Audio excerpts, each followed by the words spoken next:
This is the FFR Trading Market Minute, and it is Wednesday here today. I'm a day early. Got a lot of stuff going on tomorrow, so I wanted to shoot the market minute today, Wednesday, rather than Thursday, which is normal. But last week, if you remember, we looked at the monthly chart, and I said that did trigger a long signal on the monthly chart. The monthly chart still looked very bullish, but if we went down, which we did, to the weekly and to the daily charts, I said it looks like we're ready for some pullback, and I gave you the levels. So here was the blue line, which was support, the moving average. The black line here is the 20-period moving average support. We did come down and test that, and that did hold as support, and you can see we came back out here. This was on Monday, and that also forced the RSI to cross back and close above its moving average, the red line here, on Monday here. And then yesterday we took that high out, obviously, with a big gap up here.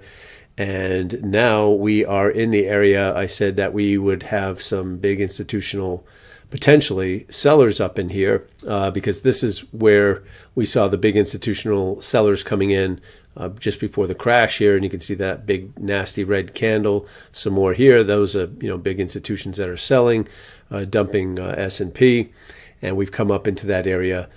We did make a higher high today, but we've got some selling coming in midday here to later in the day.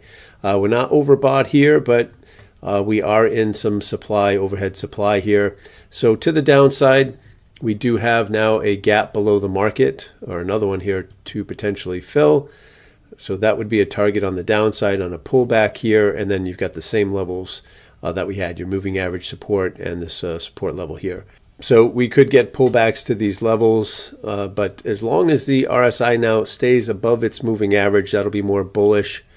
And we'll see if they can make some progress and push through whatever sellers, if they're still there, right? We'll find out.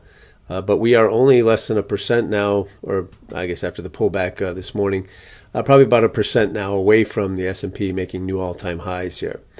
So pretty amazing, but it is what it is. So we just read the charts and do what the market tells us here.